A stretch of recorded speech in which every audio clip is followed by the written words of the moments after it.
Hi there.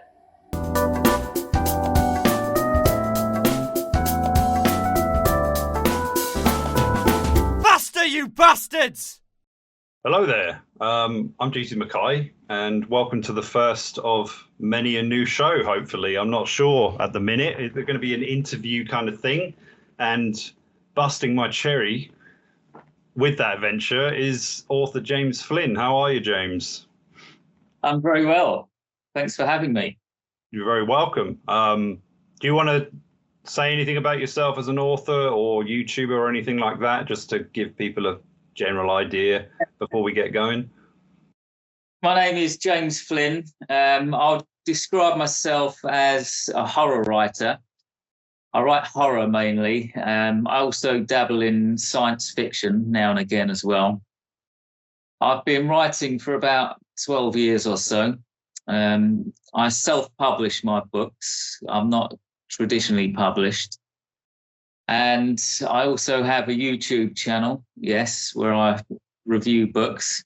I'm also a reader as well as a writer. So I'm into books fully, you know. So yeah, I describe myself as a horror writer. Yeah. Yeah, it's funny you mentioned that, because I kind of often, because as an author myself, I kind of question sometimes, like, am I literary? Am I urban sometimes? Because I kind of think a lot of my stories are based in the cities, and very kind of, you know, with like Kafka novels, they're never really set anywhere specific. You kind of assume it's somewhere in Prague, for instance. But for me, like, I'm always thinking like, yeah, it's a city, but most cosmopolitan areas are all the same. They've all got a Burger King and Starbucks. So to me, like, that urbanization or globalization, if you will, it makes everything one and the same. I mean, obviously the cultures around the globe differ, and how people operate within them would potentially change a little bit. But this westernized and capitalistic outlook, I think, has peppered itself all about the globe. So when it comes to writing my own stuff, I'm just like, yeah, that's where it is. Like, there's no specifics. I don't go, I sometimes say this is Brighton, but to me, by extension, that means London, it means Paris, it means wherever, Munich, even places where you are in Vietnam, really. But yeah. Well, I've found a way around this. When I wrote my first book, it was set in London, and I made it very clear that it was London. But now I tend to set all of my stories in a fictional city that I've made up. Nice. It's a place called Mufano City. And when I describe this place, is that your Stephen King trick? So they're all in Maine. It's a bit Stephen Kingish, yes. Yeah, it is a bit. It's a fictional city, and it just gets rid of that problem that you've just described. You know, like, you know, where should I set the story? And will readers tell that I don't really know the city as well as I should do? If I just set it in Mufano City, it's my own place. It's my fictional place. Okay. And that's my solution to that problem now. Every story is there. It's a good solution, actually. It's kind of a creation of the universe, as it were. So it's like all placed within this same area. I quite like that. Before, I was remiss, because I was going to ask you 15 very quick-fire questions, some of which you might be familiar with. Have you ever watched Inside the Actors Studio or heard of James Lipton? Yeah, this was a show I don't think is going anymore, because the host is dead. So I'm pretty sure the shows also follow the same suit. Stop the things, yes. Yeah. But I've always, like, what I used to quite like about it is it was just basically an interview show akin to this, but at the beginning they'd always ask the following questions. So, and as well, I'll just crack into it, and you don't need to explain any of your reasons, you know. Okay. So, number one, what is your favorite word? My favorite word is paroxysm. And I know that word from a Ballard novel. Can't remember which one. It might be Crash or it might be The Drowned World. But I quite like that word. It's like an explosion. Yeah. Yeah. It's a good word. What is your least favorite word? Oh, any word that I can't spell. What? Which are quite a lot there. Yeah. Could be any of thousands of words, you know. That's a good answer. Number 3, what turns you on? And however you, take that, the meaning of that is up to you. What turns me on? Coffee shops, hot coffee, and good books. What turns you off? Smartphone noise, actually. Smartphone noise in coffee shops that's very distracting. Oh, when people should be wearing earphones. Oh, yeah. I know what you mean. A lot of teenage girls, it seems to be, love playing their crappy music on the top deck of a bus. Yeah. As loud as they can. Yeah, it's very rude. It's inescapable now. It's completely inescapable. Oh, completely. Yeah. Everywhere. Can't get away from it. I remember seeing, I think it was yesterday actually, it's just this, there's a gym near the bus stop, and I was just coming home from doing a grocery shop, and I saw they were just FaceTiming in the middle of the street, but kind of just walking around with the the phone in front. And it's just like, I mean, I get it, and it's fine, I guess, but when you're just kind of acting as if the whole pavement is yours, it's a little bit like, I don't know, everyone's just in their own worlds now, I suppose, and that's... I regularly see people at the urinal on their phones. I walk public toilets. I saw it about a week ago. Some bloke was standing there taking a piss, just looking at his phone. I thought, can't you just put it down for that, you know, for 2 minutes to do that? But they can't, some people. Yeah, that is quite unbelievable, really. But yeah. What is your favourite curse word? Got to be prick. Nice choice. It's got a kind of punch to it. It's got a bit of a bite to it. Yeah. What is your favourite drug? Favourite drug? Well, these days, caffeine. It's about the only drug I go near. Well, I'm getting closer to that as the years go on, I have to admit. Yeah. Well, the thought of it just makes me sick now. I don't even drink. I used to be a beer monster, you know, when in my teens and early 20s. Now that the thought of waking up with a hangover, it just scares me too much. I don't think it's worth it. The juice is not worth the squeeze. I don't bother. Yeah, and I think it's like when, I don't know, when people say it takes its toll on you, you kind of realize when the toll is due, kind of thing. It very much feels like it's taking more away than it's giving. And I think that's the time to kind of, either chuck it completely or make it a bit more sporadic how often you're indulging, you know.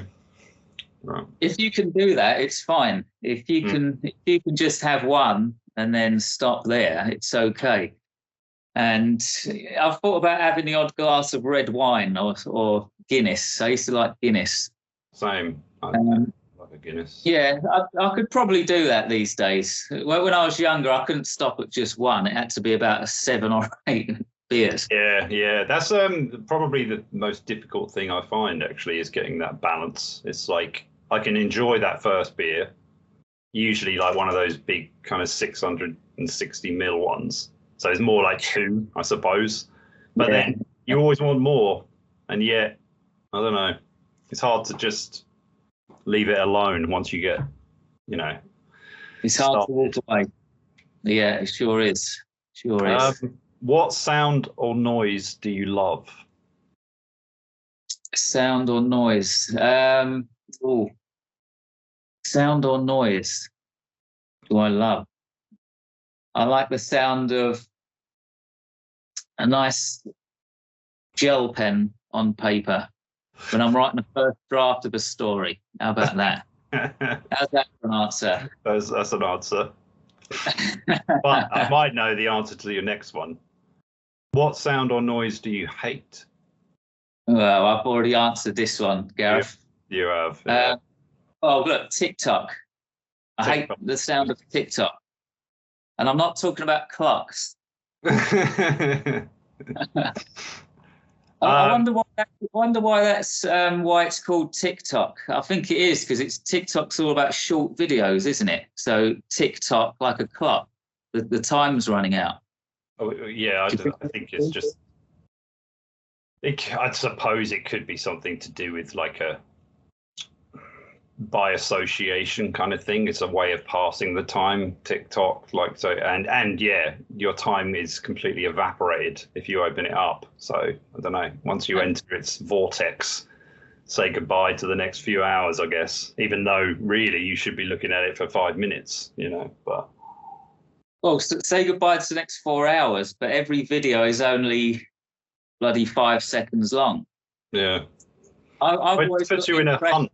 You know, you're just hunting for a dopamine hit, essentially. That's what it's. We can get into that. We'll get through this questionnaire. You might guess this is one of my contributions. Monica, Rachel, and Phoebe. Fuck, marry, kill. Sorry, you've lost me there. So, are you familiar with Well, it's a game called Fuck, Marry, Kill, and you have 3 options. And by right. yeah, you know who I mean. Yeah. Fuck, marry, kill, and who is it? Monica, Rachel, or Phoebe. Well, so I have to choose one. Choose one person. Choose one for each. Yeah. Phoebe, kill. Rachel, fuck. Monica. What was the other option? Marry. All right, marry. Okay. Yeah, I actually have a feeling that would be my answer as well, and I think that would come up. I think that's going to be the most consistent reply, personally speaking. I think so. Yes. What quality do you most admire in a woman?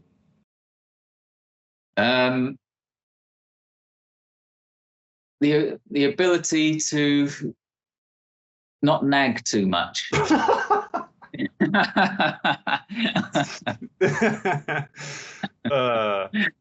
What book or writer do you love? Well, J.G. Ballard always springs to mind when something like this comes up. I've been reading Ballard for a few years now, and he can be quite repetitive, but I'd have to say Ballard. Nice. Yeah, J.G. Ballard, I think he's at the top. What book or writer do you hate? Jonathan Franzen. And the book would have to be what's it called? Purity by Jonathan Franzen. I recently tried to read this. I actually got about 300 pages in because he is a talented writer. He is the real deal. He can write properly, but just the subject matter is way too family oriented, and it's so character based. He kind of overdoes it. You read about 100 pages just to get to know a character, and it's almost to the point where there's no plot or no storyline. He's almost like boasting that he can craft these characters so well, and I got about 300 pages in and put it down because it just got too much. So I'd have to say that book. Fair enough. If you could meet any fictional character in real life, who would it be and what would you do? Well, it would have to be Hannibal Lecter I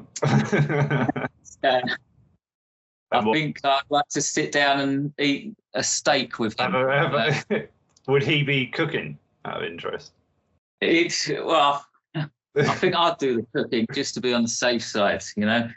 He could pour the wine or something. I'd trust him to do that. Well, actually, on that subject, how would you like to die?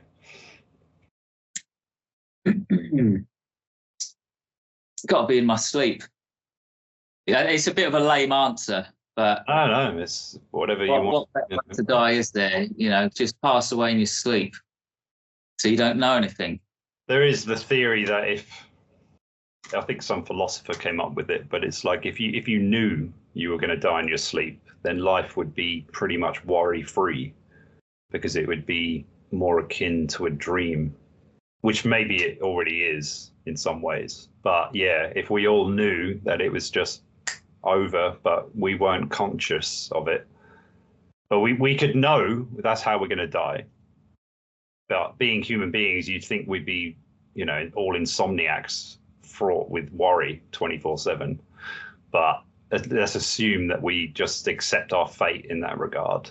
Then life would be a dream, I suppose. Yeah, well, I mean, I don't worry about going to sleep at night.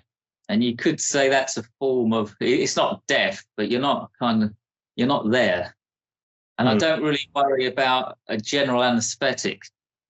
I've been under general anesthetic before, and I think that's probably the closest thing to death.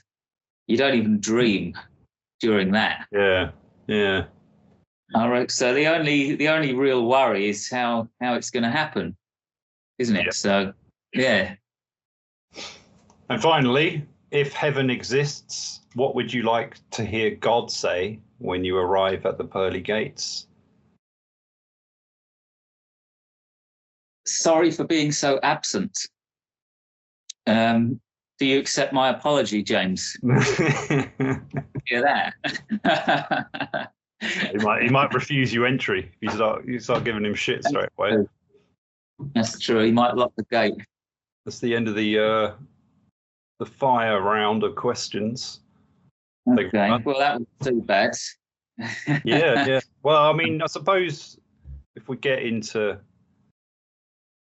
how this pod has come about, I guess it's to do with looking for book reviews, you know. As authors, obviously, especially self-published ones, this is kind of the onus of this is left to us. And that can be, I've found, pretty tricky. Are you still on that venture with the Exodus of Evil trilogy? Is that something you're still seeking? I mean, because I can give my honest view on that. I think I did in the first reply to the email anyway, but I think if you're looking for, if it's a promotional site and if they're requiring you to have like 4 stars as a minimum, I don't know whether if you're still paying, I don't think they would care that much personally, but I don't know. Yeah, you would think so. You'd think so, but they've got loads. Right, we're talking about Free Booksy. So I've just finished the trilogy. It's a science fiction horror trilogy. It's about a generation ship, like with plants, trees, and animals. Right. And it's not your average sci-fi trilogy. It gets very dark, which most of my stories do. But I want to advertise this thing, and I've done loads of research about this over the years. I mean, email is the way to go. And there's this company called Free Booksy, and they've got this special deal. They've got this special deal for trilogies. Oh. You pay a certain amount of money, something like £200, and they send your book out on their email list, and they put it up on their website for a certain amount of days. And is this freebooksy.com out for anyone out there who might be intrigued, or is it just something they should Google and then there might be just just Google Free Booksy and you'll find it. Okay. And but- I mean, if you need a paid service, I do know a few. There's one called Book Sirens, which I've used in the past, and you just upload a standalone piece, and then it sits on their shelves. Let's use that as a metaphor. So I think it's about a month. You'll have. It's been a while since I used it, but I think you can only do it. It's one time with one piece. I think you might be able to re-upload it, but that's when they charge you about $10 if you want to re-do it and like have your synopsis and your book description and all that. And because it's like catered for reviewers, so anyone who agrees to actually want to read it is also by definition going to review it, whether they finish it or not. Like that's part of the agreement. And I think last time I used it, which was a few years ago, I still get emails from them, so I have to assume it's still going. But yeah, Book Sirens, and I got probably 5 or 6 from the last release I had, and I only had it up there for I don't know, a month or two, and then it runs out, and then if you want to redo it, that's a way where you can. And yeah, when it's only a couple of bucks a piece, I mean, it's nothing. So it's like, to me, and you only have to pay once that review has been uploaded, basically, on. And I think you can say Amazon, Goodreads, if there's any other places you want it, or maybe as a yeah. Yeah, but basically that's it. That's the only. I mean, maybe Barnes and Noble, or yeah. I don't know other sites. Have you gone broad with your books, or are you exclusive to Amazon? I actually won't be as of tomorrow. I think I was on the Kindle. What was it called? Kindle Unlimited. Yeah, I was exclusive to them for quite a while, but to be honest, I mean, my book sales have tanked of recent times, I think because I haven't released anything for quite a while, and I don't really mention it too often, I suppose, and I'm not promoting it at all. Like, there's no email list, or the only time I might be mentioning it is on the streams, probably, or maybe in a video description there's links and stuff like that, but outside of that, can't say I've been too active on that front. But yeah, I mean, so we've got Free Booksy, Book Sirens. Another one I've used, which is free, is a Library Thing. That's not a bad one. Okay. That's one where you have to become a member, and then they do these things called giveaways, and usually it's for books that are about to come out. So they're kind of like advanced reader copies, but they don't have to be. So if it was, so long as it's something fresh, it doesn't matter if it's 10 years old or 10 weeks old or just coming out, you can just offer it. But I found that one to be, I mean, no one there is under any obligation to review it, so unless they happen to especially like the book or hate the book, it's up to them. But it is meant to be, or it is meant to encourage reviews. So that's something I've found useful. And I'm intrigued to know what your process is, just because looking at your Amazon author page, I'm quite impressed with how many reviews you obtain, to be honest. I mean, and I kind of wonder if there's any secrets you might have as to how you garner all of these. I mean, I think you got one close to 400 reviews, which is that would be horror stories, right? My horror stories book. Well, look, let me tell you my history as a writer, and all of the ups and downs that I've suffered along the way. Right. I started writing my first book. It was either 2011 or 2012. Mm-hmm. And I actually wrote the first draft using a biro pen and a bloody A4 pad. It took me about 3 or 4 months. I wrote it all out, the first draft on paper, and I then typed it up.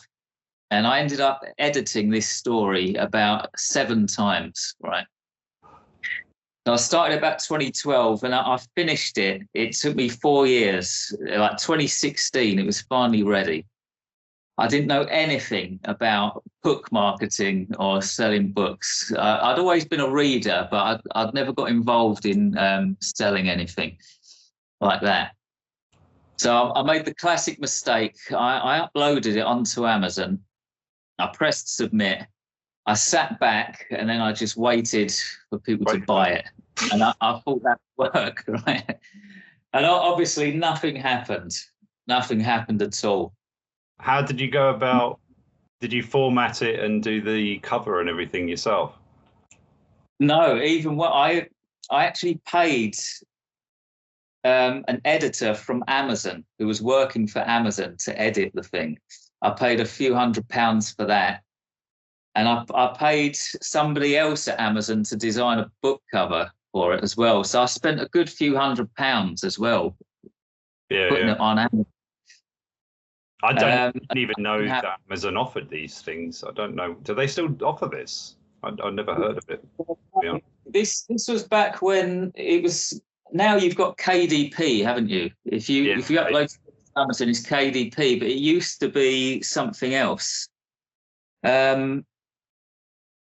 I can't remember now. It used to be called something else. So it's like the early days. This was 2016. I don't know whether the service is still there, but I spent quite a lot of money putting it on Amazon. Nothing happened. And then afterwards, I remember paying this shady company about £300 to basically send out an email blast to a load of reviewers. And I got nothing back from that. Yeah. Like, it's just a complete waste of money, right? So by that point, I'd spent hundreds of pounds and got nothing back. I mean, there's a couple that I've used that I found on Fiverr, I think. But instead of just ordering a package, or whatever they call it on that site, I actually I think I found someone kind of like a blog post of like how to get reviews, and there was a couple of them mentioned about being quite reputable and, you know, decent. But this is all on the basis that you've got it on KDP, Kindle Unlimited, and you're doing a giveaway. So it's more like, I think they do these things where it's free for like a week, maybe 2 weeks, something like that, and then the idea is during that time, you'll get your free downloads, and it will give you a bit of a buzz because, you know, you might get a few hundred if you use these services, and then you wait for the reviews to come in. But in my experience, I'm still waiting. So it's like, it's not a lot. It's like trying to herd cats. It's like trying to bloody herd cats, trying to get people to leave a bloody review. Yeah, it's hard work. It sure is.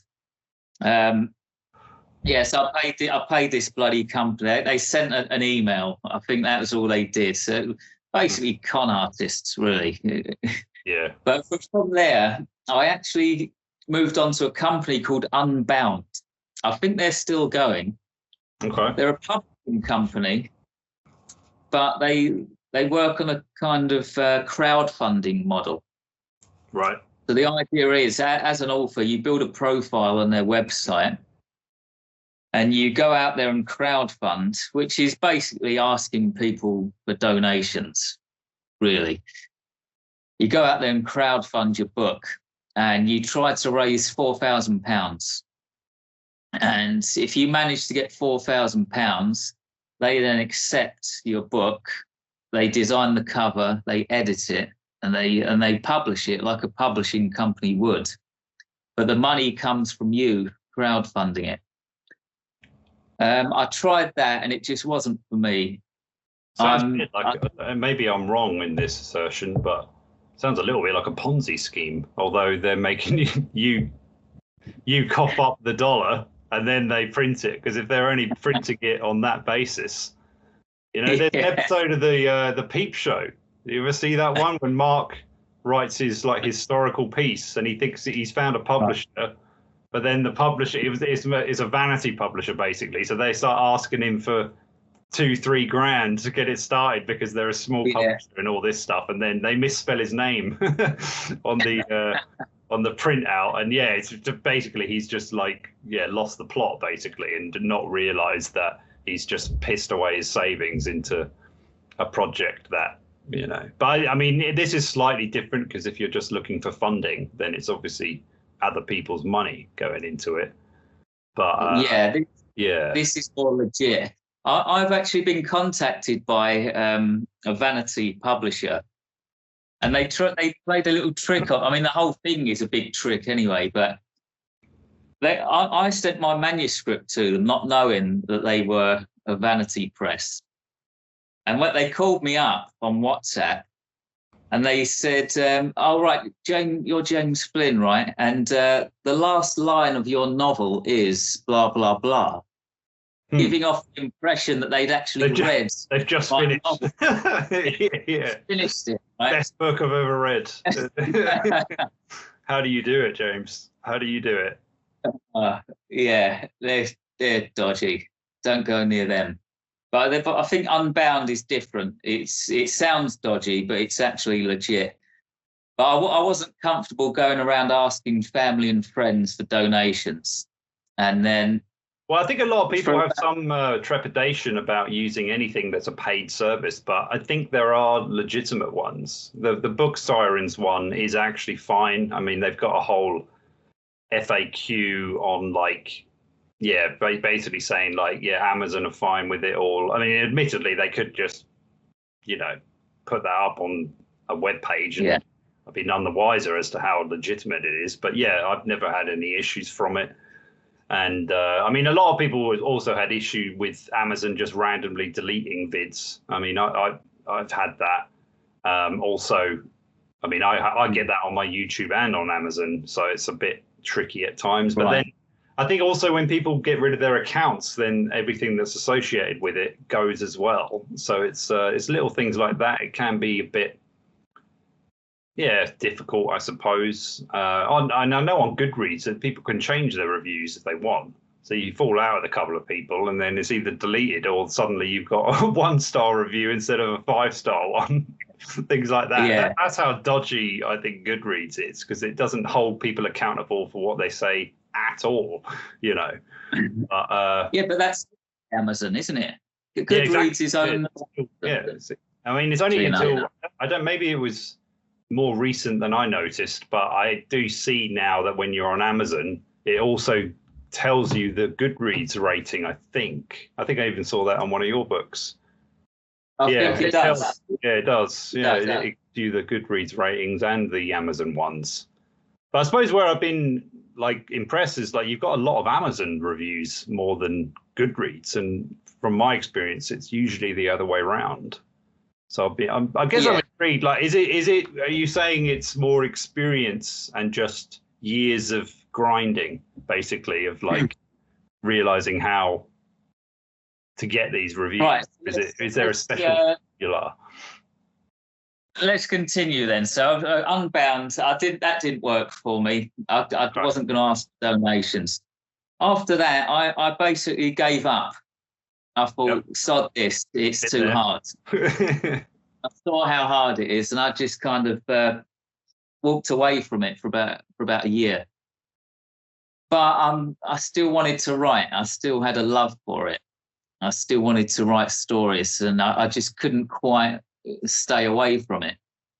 Yeah. And so around 2019, I published a book of short stories, The Edge of Insanity.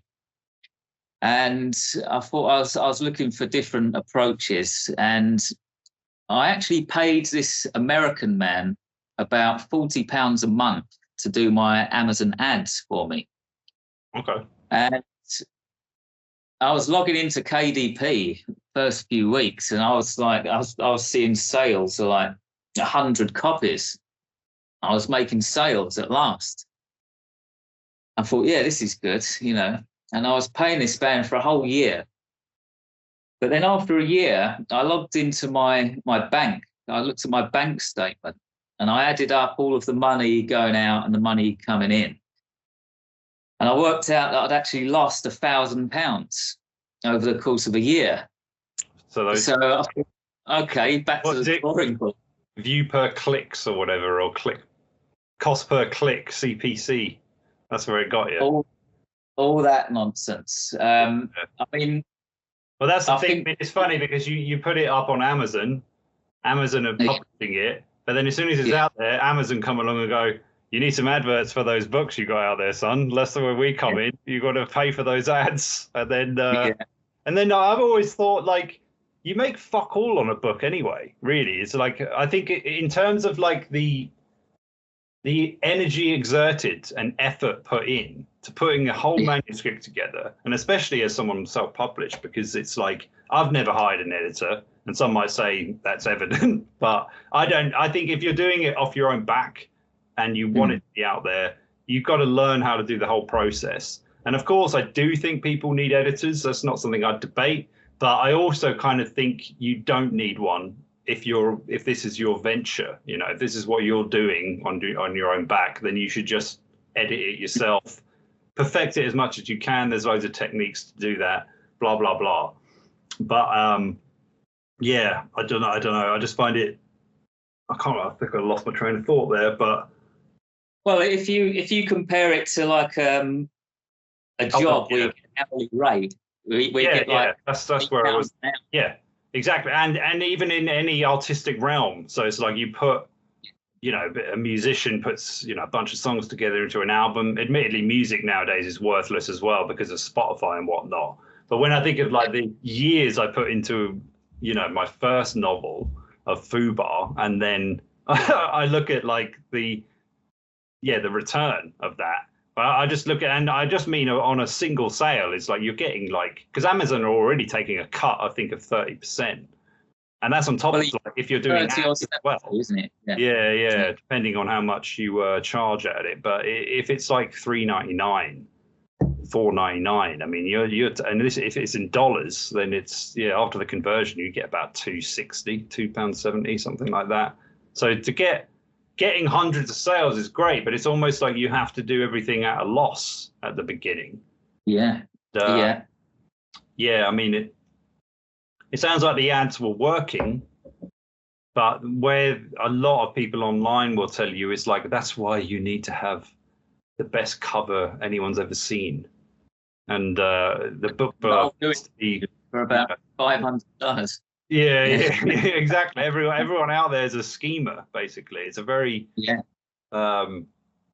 a difficult realm to be in, I think, especially like if I remember I have done Amazon ads myself. I when I first started, so I had a collection of short stories, and so I just thought, okay, and basically it just works as you set up your little ad, and then you just basically associate it with keywords. I'm sure you're probably familiar with this. And then, you just think about the writers and book titles that you think, kind of associated with your stuff.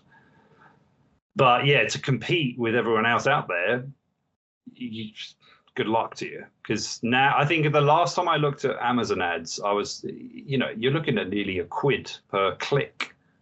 And that's to be associated, say, with J.G. Ballard, so you put his name so when someone searches for his work, you might pop up as one of the ads. Someone clicks on it, you're £1 down straight away before they've even decided if they're going to buy it or not. So before they've clicked on it, basically on something else. So it's all costing you money. You're bleeding any profits you might be getting just for a click. I've often wondered whether Amazon have got employees who spend all day just clicking the ads. Yeah, because it becomes like an auction site where if the more demand, the more people are going to pay. But then it puts the power in the hands of the big 5 publishers, basically, because you can't compete with that. You're not going to, unless you do have, say, $5,000 aside to really push a launch, and you're just like, I'll pay £5 a click. I don't care. Like, I just want people clicking and stuff like that. I mean, it's not a bad advertisement campaign in that regard, but it's a big loss, especially if you're just you or I just looking to get a few sales. It feels like a bit of a fool's errand, to be honest. Unless like you can reduce it to a point where you're not really paying much for clicks. That's true.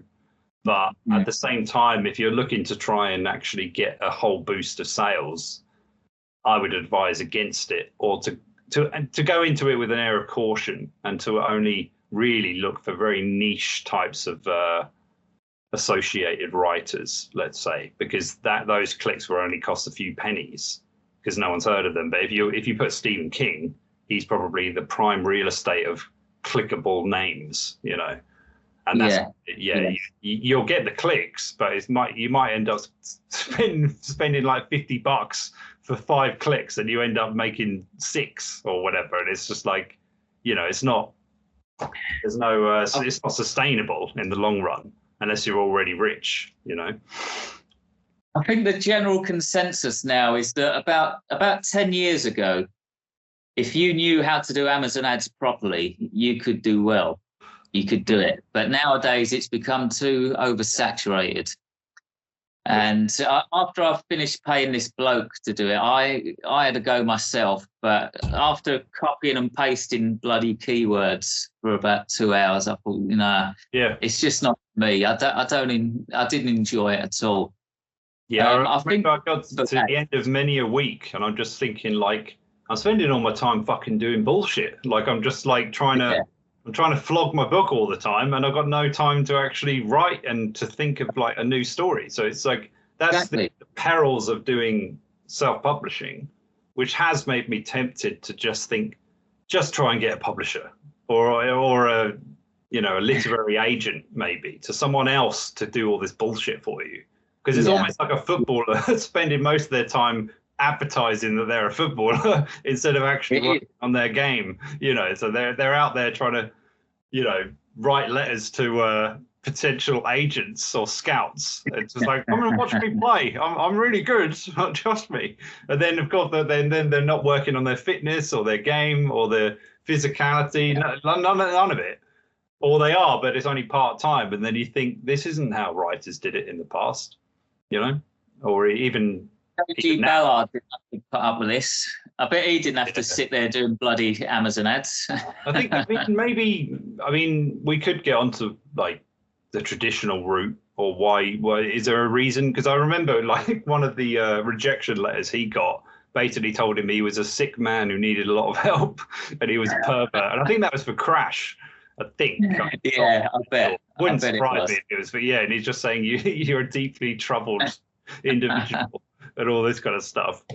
And I mean, you know, Stephen King was rejected a lot but he was very young when he started, you know, penning stories and whatnot. And I think the general environment was very different around reading and books in general. I don't it still has a bit of a thing, sure, and it probably always will, but I feel like that has become even, you know, more esoteric as I get older. I've had points with despair where I just think no one's fucking reading anyway. Like, why am I getting like worried about this? It's like the avenue for these ventures. I mean, they're still there, and it's good to stay positive. And as you alluded to earlier, like once you start writing and you kind of get bitten by the bug, I think you're kind of doomed anyway. So you're always going to be pursuing it. But is there a reason? I mean, maybe do you want to continue down? All right. I'll continue. So I didn't like Amazon ads. I've tried Facebook ads. Now, most people nowadays will tell you to focus on Facebook ads instead of Amazon ads. I think there's some truth in that. But again, it's like it takes up hours of your time, and it involves all this technical business. And as you say, as a writer, you don't want to be spending 90% of your time messing around with ads. I certainly don't. So I might try Facebook ads again in the future, but at the moment, I don't even do them. Nowadays, I focus on 3 things. Number 1, I make the vast majority of my books permanently free on Amazon. Okay. And I was hoping you weren't going to say this, but that's fine. So make your books. I'll write these down. Make your book free. I've actually I reached a point a long time ago where I just thought, okay, if selling these books is that hard, I'm just going to give them away, right? Okay, logical. So I've got about 10 books or so on Amazon, and I think there are only one or two that have a price tag. But remember, every one of these books has a Kindle version and a paperback. So most people download my free stuff only. Just a quick question. But not sorry to interject, but I was just wondering, can you only make it free if you're exclusive? Because I think that might be the case. I want to make sure, because I don't know. I remember I was updating it for the categories the other day, actually, and I thought, I could just put this short story for free. But then when I was trying to put a price, it would nothing. You had to sell it at something, and I'm wondering how you're. 99 cents, didn't it? At least 99 cents. Right. Are you familiar with a website called Draft2Digital? I am. Yeah, that's actually where I format my ebooks. Right. That's the website. That's the website you use to publish your book on all of the other retailers except Amazon. Okay. So generally speaking, if you go broad, you upload your books on to KDP for Amazon and Draft2Digital for everywhere else. And what you do is, if you want to make a book free, you go onto Draft2Digital and you make that book free on all of the other platforms. So it will be free on Barnes & Noble, Kobo, Smashwords and all that. And then you log into KDP and you go down to Contact Us. You click on Pricing and you send them an email, and it's called a price match. And you give them the ASIN number of the book on Amazon that you want to make free. Tell them you want it to be permanently free, and then you provide all of the links for the other platforms. Send the email, and 9 times out of 10, they'll just do it. It is actually at their discretion. They can refuse to do it if they want to, but usually they just say yes. And so by doing that, your book is free all across the board. And I've done that for the vast majority of my books. And by doing so, I'm at the stage now where every day on KDP, on Amazon alone, I get about somewhere between 20 and 30 downloads per day for all of my books. I don't earn a lot of money from that because they're free. It's just people downloading my free stuff, right? But it's a form of advertising. My certainly, it definitely beats paying someone to do ads, and then you just get this illusion of selling, and really you're out of pocket. Because, as you say, at least people are downloading it, and it doesn't cost you a thing. And there is a chance that they'll become a more long-term fan, and they as I'm sure you're going to get to, they might buy the paperbacks. So yes. Yeah. That's where you can make. And they will hopefully leave a review. Of quite a few of these reviews that you're seeing on Amazon for my books have come from just making them permanently free and leaving them for about 2 or 3 years and just letting people download. Do you put a request for a book review inside the ebook? Because a lot of sites will tell you to do that. I don't. Yeah. Really, but I put 2 things in there these days. I put a link to my email list, which I'll get to in a moment, a sign up to my email list. And I don't know whether you're aware of this, but there's actually a link that you can make for Amazon. It's a link, it's an Amazon link, and you put the ASIN number of your book on the end of the link. Mm-hmm. Put that matter of the book, and readers can click that link, and it takes them directly to the review page for Amazon. It makes it very easy for them, which you need to do. You need to make everything easy, don't you? Otherwise, people just can't be bothered. So I do those two things. They're in the back matter of all of my books. So that's it. Yeah, permanently free. That's one thing I do these days. So that was number one. What was number two? That's number one. Number two is building an email list. Mm-hmm. This is right up there in terms of importance. In the past, I've wasted time on Twitter, on Facebook and all that social media.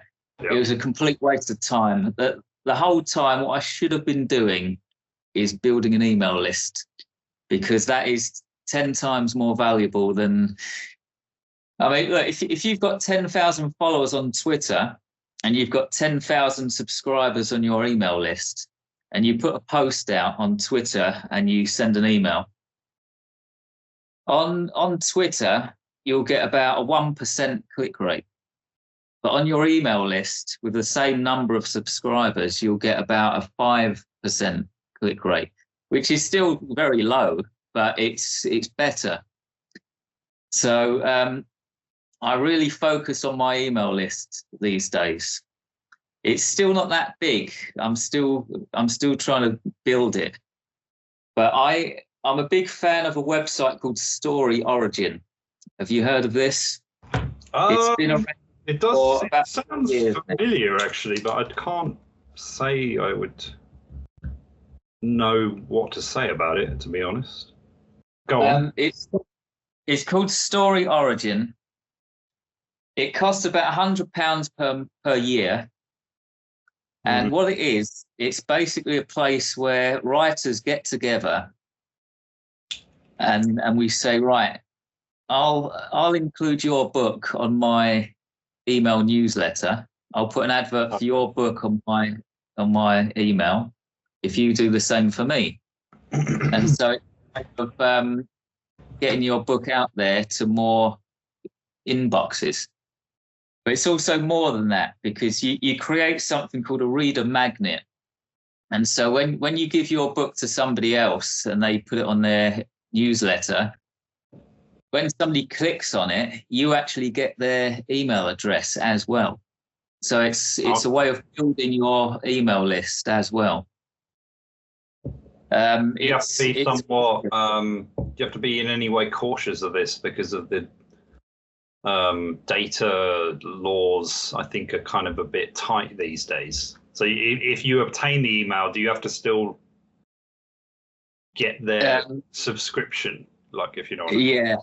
Right. It gets quite legal, this email business. You have to put your address at the bottom of the email, like your home address. There are ways around that. For example, there's a certain email provider that lets you use their address, but you've got to put an address at the bottom. You've got to put an unsubscribe button. Yeah. Unsubscribe button or link at the bottom, so people can unsubscribe. And what you can't do is collect somebody's email address and then add it to your list without asking them. If you do that, they can sue you, I think. In the past, I've done that. I think I have as well, actually. I think I have. Yeah. I mean, I've got a list somewhere, which I got. I'll admit this was a bit sketchy, I suppose, but I realized that if you add a lot of people on Facebook, for instance, there is the possibility that you can ask for the data. So, and I think you can do this with Tinder, actually, funnily enough. But I don't think you wouldn't get the email addresses. But with this, is because anyone who's like, if you're mutual friends, let's say, you can download a spreadsheet that will give you everyone's email address that's associated. So, I mean, I don't know whether this is possible anyway, and I wouldn't advise it, because I think I just pissed a lot of people off who I didn't know, because I basically just thought, okay, how do I get a quick list? Okay, I'll just friend a load of people who are writers and whatnot, or claim to be at least, and everyone else surrounding them. and then I got the list, and then that's when I had a website. I just went on Wix and was just like dumped it all on there, added them all in, and then when I was picking out emails, I mean, nowadays the legality of that is probably a bit more stringent. I don't think anyone's going to be like, I'm going to sue you, but I suppose the option's there. But at the same time, a lot of people either won't open it, it will just bounce. I think so your bounce rate might be a bit shifty at the beginning. And people just unsubscribe. So it's not really, it's kind of it's a victimless crime, I would say, overall. Because I mean, what is it? Unless you're like, advertising something. You're the victim if you do it, because you'll suffer for that. I would, because you will waste a lot of time doing it, as I did, and it's just not something. I think it's because building one from scratch is, it's a pretty daunting prospect, I suppose, at the beginning, but people do it. I mean, I did have people doing it, I suppose organically. I think I got up to about 100 at one point, but then.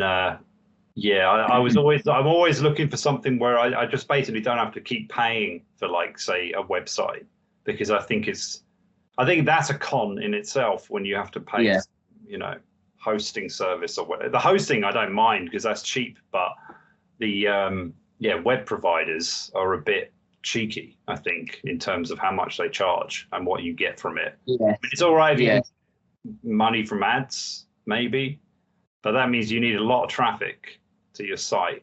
So anyway. I'm doing this email newsletter thing, and the only thing I'm paying for is Story Origin, £100 per year, right? I use, to actually send the emails, I use a website called MailerLite and a website called ConvertKit. Like you, I don't like paying for subscriptions. So what they do, these websites, they're free up to the first 1,000 subscribers. Yeah. So I've made a decision to use both and build my subscribers up on both platforms.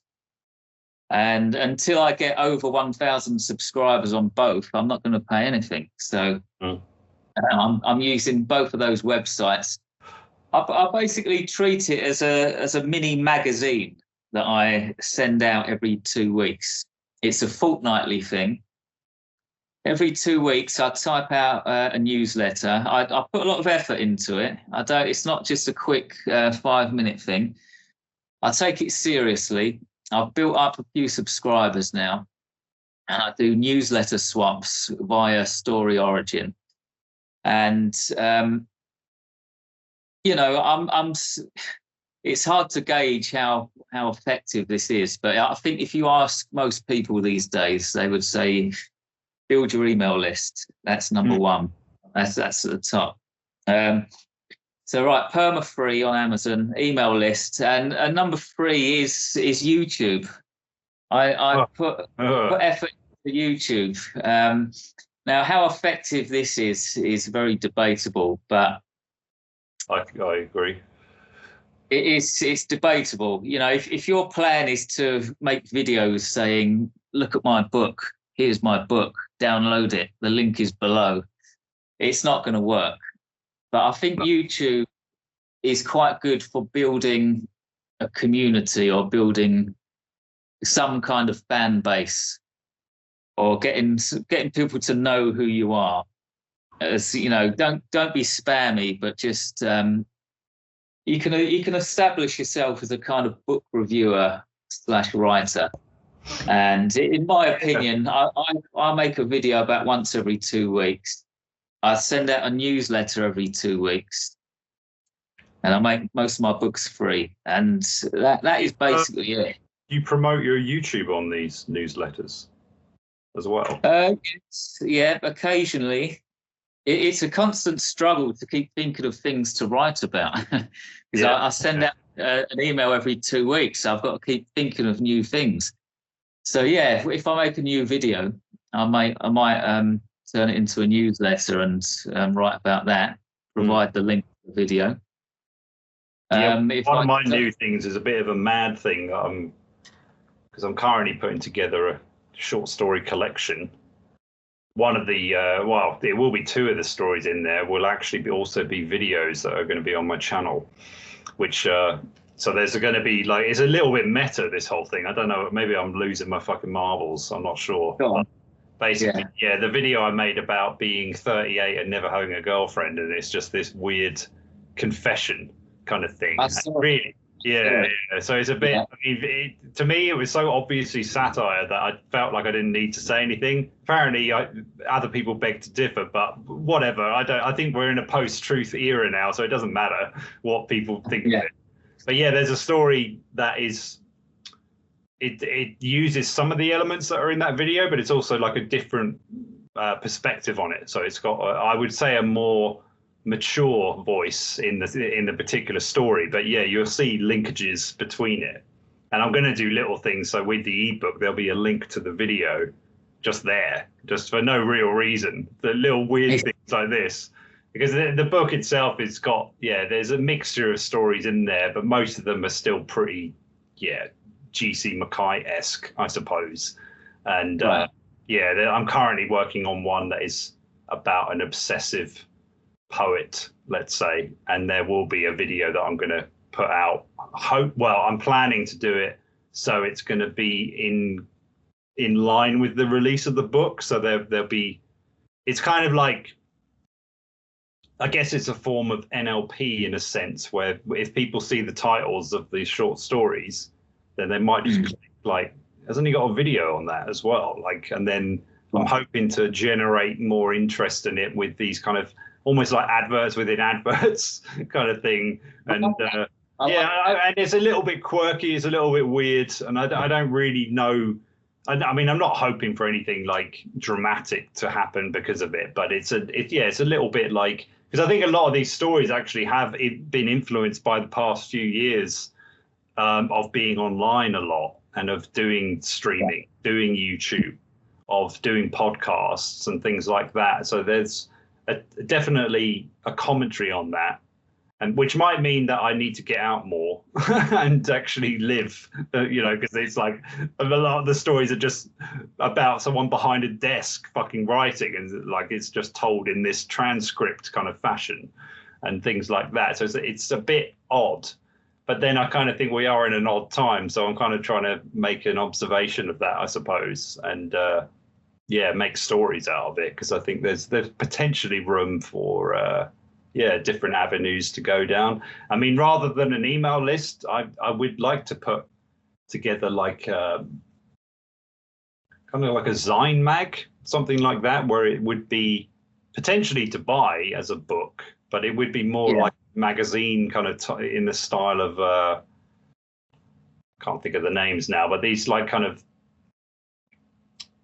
old school kind of, I mean, they were magazines, I suppose, technically, but usually they were kind of like, you could have them in print in nice little kind of A5, and they're kind of just, you can skim through, but it might have like reader stories, stories, things like that, which I think I'd need an email list that's pretty big before I started actually doing that on a regular basis. But maybe as like yearly anthologies or something, it could be quite interesting.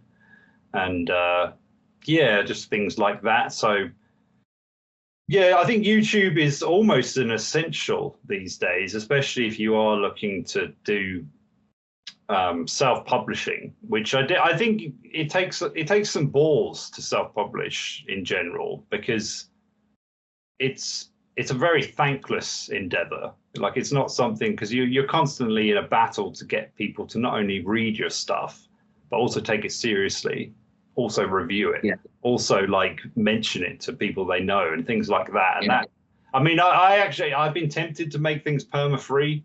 In general, like at the moment, I am looking to put together a website again, and I am thinking I'm definitely going to have at least 3, 4, maybe 5 short stories there just free. If people want to read them, they can. Maybe I'll extend that to Amazon at some point, because I just think especially if no one's buying it, then why have it on there for a price when I could just be trying to at least get downloads, and that It could put me slightly out of pocket potentially, but I don't think it would that much.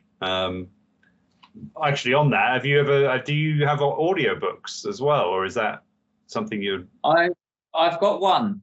I've got one audio book, A Bunch of Fives, which is a short story collection as well. I made that audio book through a website called ACX, which is the main one. The Amazon one again. Yeah. Amazon, and it's good because you can find a narrator on a royalty share. You don't actually have to pay them. You just kind of split the royalties. It's quite a lot of work, actually. It's not easy. You got to find the correct narrator to do it, and they do the recordings, send them to you, and you've got to listen to them all. And there might be something not right with them. They might pronounce certain words incorrectly. Send it back. Quite a lengthy process. It is. It's like a casting process. You feel a bit like a film director or something. I laugh because I remember thinking the same thing of like they've said this word. Why didn't they look up the word? If they didn't know the word, why didn't they look it up? But then sometimes, dialects can be tricky. People just pronounce things differently. So I'm not actually sure. I've struggled to sell this audio book. I mean, this is another learning curve as well. I need to research this more about how to sell audio books because I'm not very clued up about it. I can't really speak too much to experience because I remembered like I put it together myself with the first collection once I was done with it, I just felt exhausted. I was sick of the book in general, sick of like thinking about it. I just wanted to concentrate on other stuff. But I would say, especially if you narrate it yourself, the royalties are a lot better than with ebooks, than with publishing or published books, like it's printed books rather. Yeah, the royalties are good. And surprisingly, I did find a number of people downloading it. And as you probably know, you get codes for free to give it out. Yeah. So anyone in the UK and the US, I think, could just download it and, whatever. And with very little effort put into it, I did think it kind of boosted the interest surrounding the book. And it was always nice when occasionally I got like 40 or 50 quid from ACX in 1 month. Yeah, but those codes that you just mentioned, are you aware that people can take those codes and buy somebody else's book? I found this out the hard way. I don't know whether they've changed it. Yeah, this is classified. The thing is I remember I used to have an Audible account because I had a job where I could listen to shit. So I was getting in all my, social psychology books and whatnot. But the psychology behind it is because you get a credit every month for your £8. You get 1 credit to spend on 1 book. So psychologically, any book that you'd see and it's like 10 hours, you're like, that's not worth my free credit. I want a book that's 60 hours. I want the big kahunas.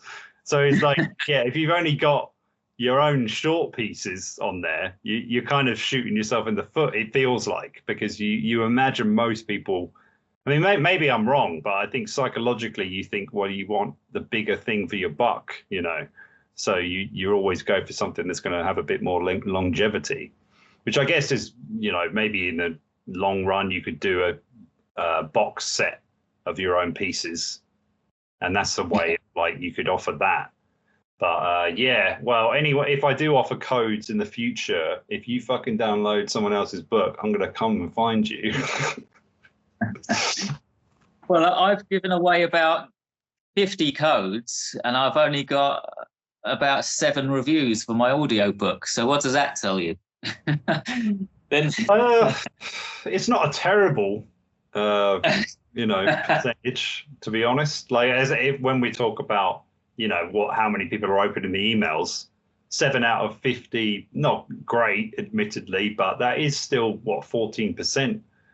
So still all right. And you can get more of those codes if you're probably aware. I think so. You can keep getting more. So maybe there are. I think on that library thing, you can actually advertise an audiobook if you want as well. So that could be something else. I'm not sure with Sirens, but any site that's operating on a paid basis is probably going to take your money if you want to give it away.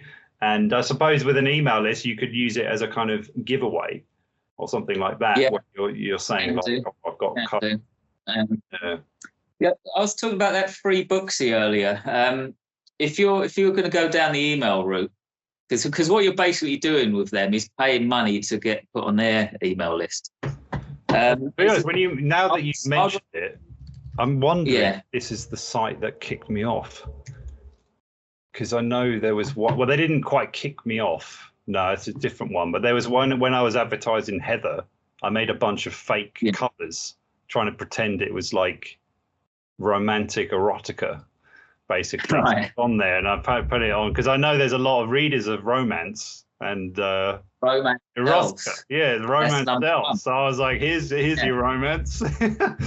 And once they really, I think maybe someone complained because it got taken off. I couldn't believe, I was outraged. But no, they didn't kick me off though. Which I found more outrageous is they just removed the book. And then, but I was still on their monthly payroll of like giving $10, and I was like, but I don't have any book up, so I re-uploaded it into a more appropriate genre, and that was all right. But I don't think they have many on this site anyway. They didn't have many horror readers in general. It seemed to be much more catered to people reading romance and whatnot. And I thought, well, technically, it's quite neat. Huh? Yeah. If you go into a bookstore, I remember the site, I'll let you know. But I didn't find it particularly useful, not for our genres anyway.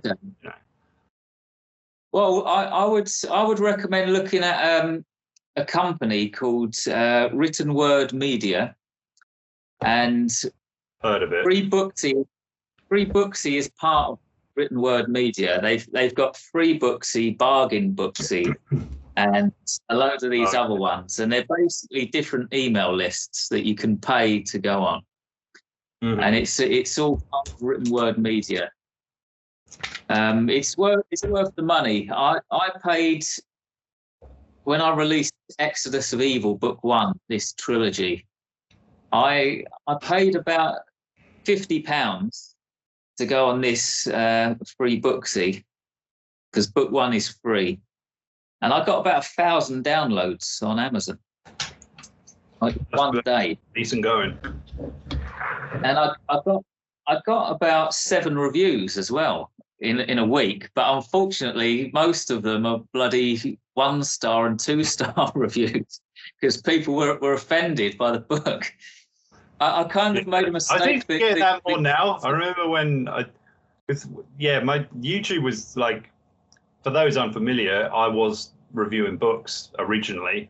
There's a few of them still out there, but I haven't done it for quite a long time. But basically James and I we're pretty much doing the same thing, reviewing books, writing our own book, and trying to gather interest where we could or where we can. And around the time I was writing Heather, I was actually making up like weekly vids, just talking about the process and like where it was and stuff like that. And that did generate a little bit of interest overall. And like the release of that book was quite successful, I would say. I mean, not only in a minimal term, but I remember it seemed to get quite a bit of attention, at least in my little corner of the world. And then, but it's only now. Is it like now people are like horrified by it and think it's like and think that I'm the protagonist and all this kind of stuff. And it's ludicrous. It's become almost like a joke of itself in a sense, because the whole thing is it's a very satirical piece anyway. But the impression it's like a Lolita type book, is it? Yeah, I mean that's the thing is with that comparison, it's so obvious that even the book itself acknowledges it. Like it's obviously a bit of a play on the fucking whole Lolita thing. But I would say the story is more akin to something like Edgar Allan Poe, or Ernesto Sabato, The Tunnel, things like that. Because it's basically like the guy is like he's pretty much an incel. You know, he's very, he's very lonely. He's in his own head the whole time, and he becomes obsessed with this Heather character to the point where he doesn't see her at all. And admittedly, there are similarities with Lolita, but I think that's more to do with like the mindset of the character. So whether he's like Humbert is debatable to me. I would say that my character of Michael Harlow is a lot worse considering like what he does. And the levels in which, but a lot of it is actually a massive critique on belief in belief systems in general, because toward the end he starts to almost see himself as some sort of chosen one, this kind of thing. And it's a bit of a critique or criticism, let's say, of how people come to believe what they believe, essentially. So it's like, and through coincidence and usually trying to alleviate their own guilt, they will delude themselves even further into thinking it had something to do with angels and demons, essentially, and things like that. So that's what I'd say as the author of it anyway. But it's interesting now because it's like at the beginning I got, let's say, praise for what I'd written. Whereas nowadays, whenever someone picks it up, they seem to start accusing me of being a predator and things like that. And it's just like, I just find it very bizarre. It's like, it's not a fucking memoir, it's a fictional thing. It sounds very intriguing indeed. Yeah, it's very intriguing. I have to take a look. Oh yeah, well, I'd happily send you a copy if you want to take a look at it. Then. What year did you release this? Oh, ages ago, 4 years ago now, nearly. 4 years ago, December the 14th, I think I put it out. So 2020, the end of the first year of COVID. Okay. Right. Yeah, I mean, if I could get a published or a printed book to you, that might be tricky. I'm not sure if Amazon do you know whether it would be possible? Yeah. Good question. People don't really use Amazon here. People don't use Amazon here. I've had books sent to me through the post from England, but not through Amazon. So yeah, I could probably do that. I'm guessing the cost of it would be something, But, yeah.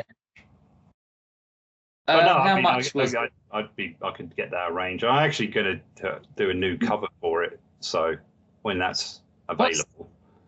You've got another book of short stories, haven't you? What's that called?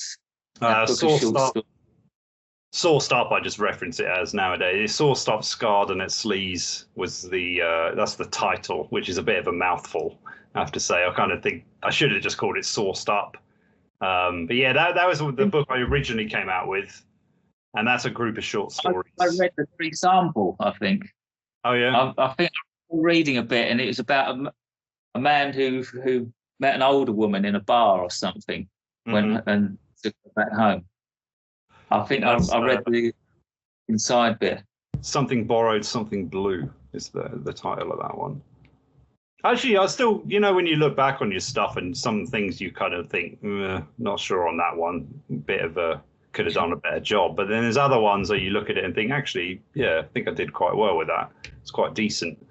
That one I quite like still. And I probably will be putting on the website whenever that's out, because it's like there is an audio version as well, which maybe I can get my hands on via ACX to put on the site. But yeah, that was how I started. Then I released Fubar, which took me the longest, and I think it was the book that kind of taught me how to write, essentially, because it was a long process. Then Heather. How long are you writing books then? How long does it take you?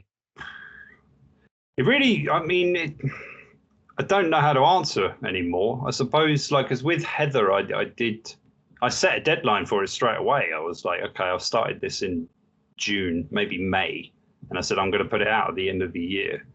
And, and I basically stuck to that, and then I was writing relentlessly. It was a bit of a mad endeavor, to be honest, because it was just like, but it was the time of COVID, and I think everyone kind of went loopy in their own little way, and I think this was my way.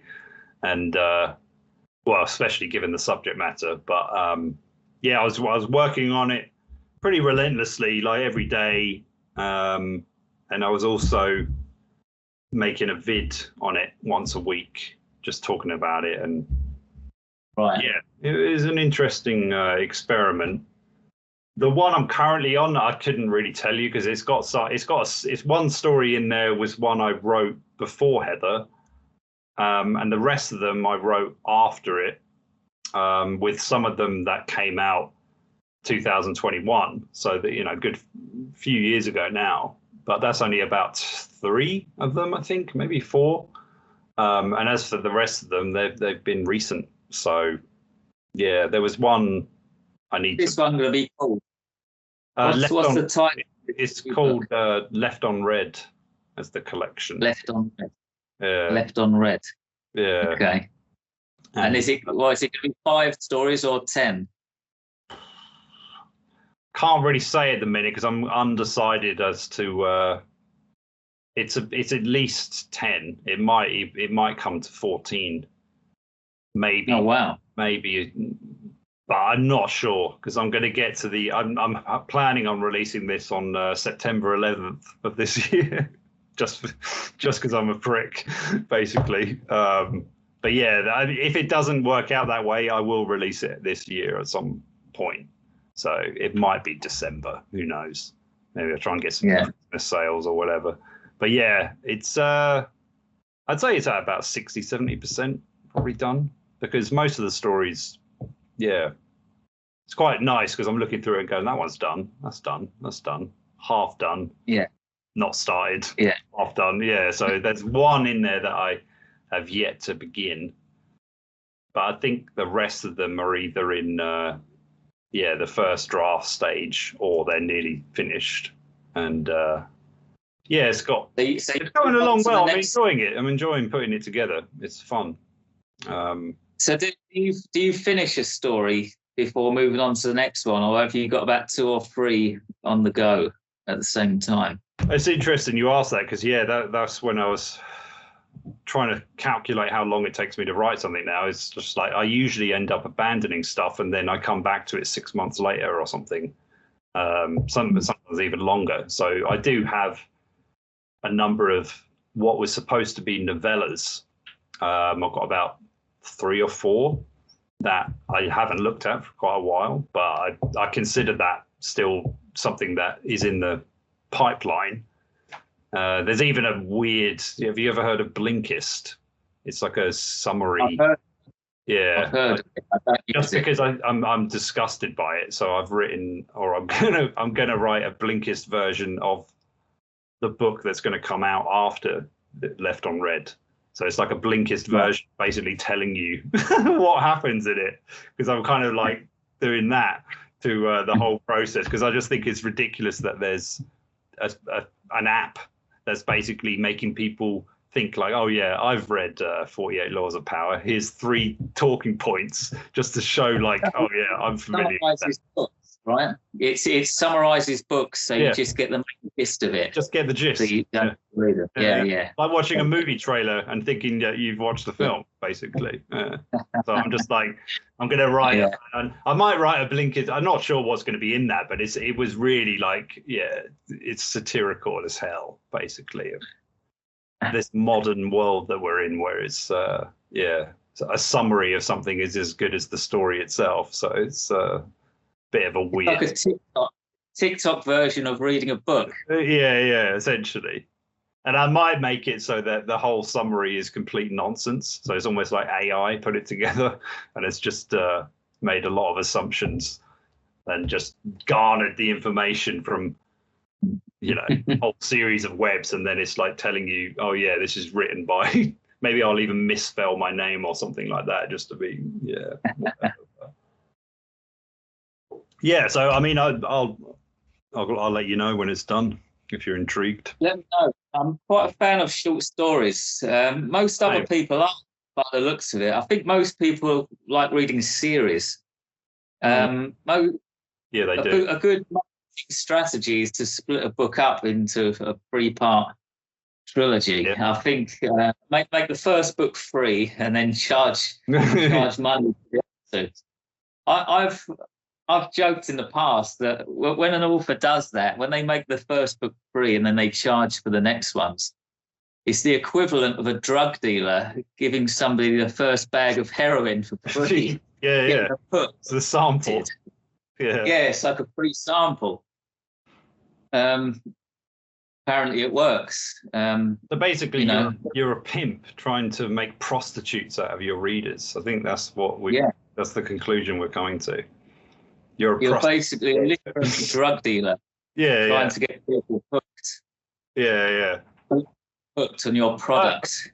I mean, by extension, I kind of feel like content creation is literally human trafficking perfected, pretty much, where you get someone hooked on the dopaminergic element of uploading a vid and you get attention, ding, ding, ding. So it's like, but then after a while, it feels like you're working for nothing just to get validation. So you're just looking for this constant hit, basically. And it seems, and really like YouTube, for instance, treats you like you're a piece of shit and will kick you off the platform, take away your passport. They're literally like human traffickers in that kind of metaphorical sense.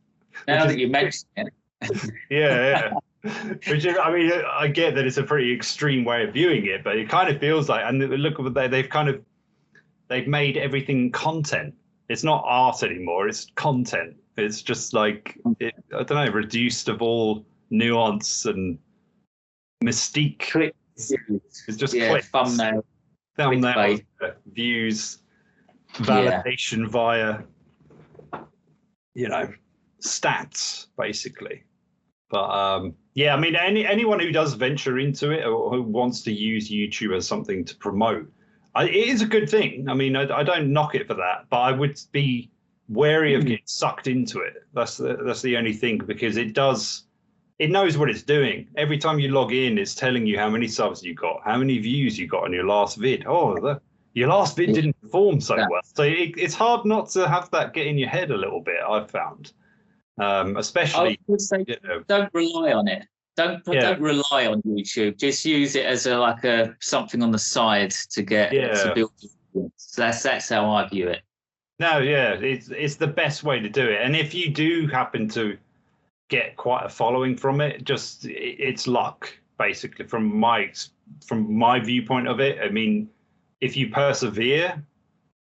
Or maybe if you are a writer, because I have seen a few people do pretty well when they don't mention that they write, and then only when they've got, say, 100K, they suddenly have a book.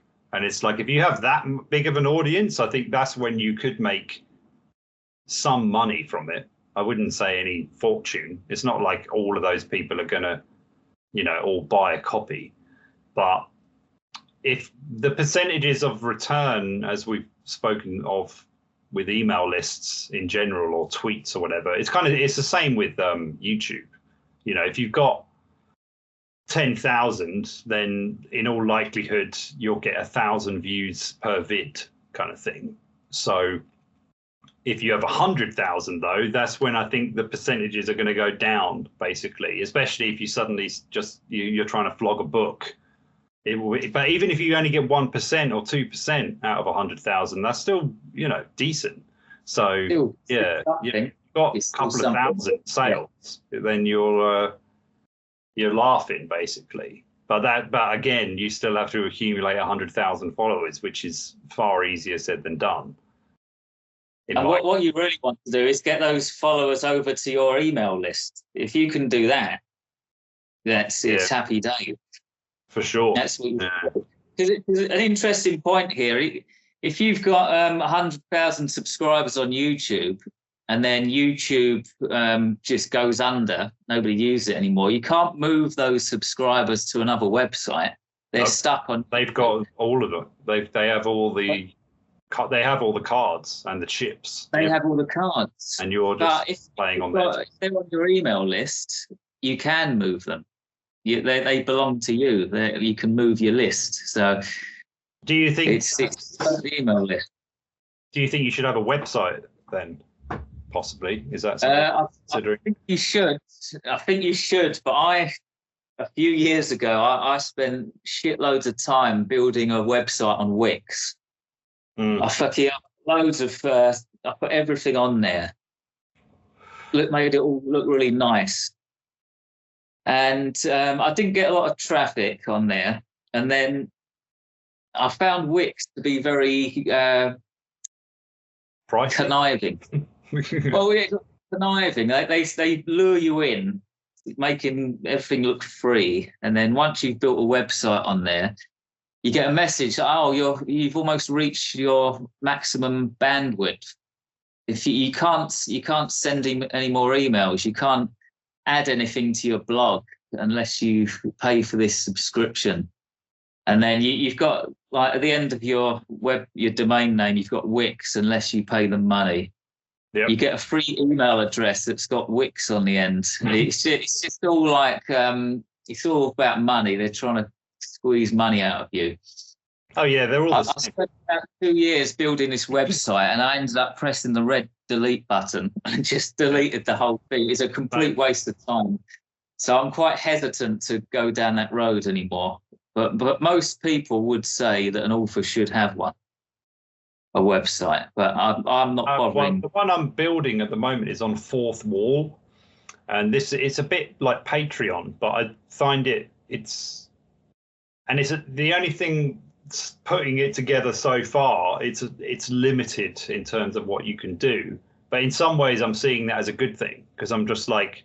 Because primarily it's supposed to be for creators who are just trying to sell merch, but it also has a membership thing on there, so you can set up similar to Patreon, and it gives you a website for free, essentially. The only thing you have to do is buy a domain.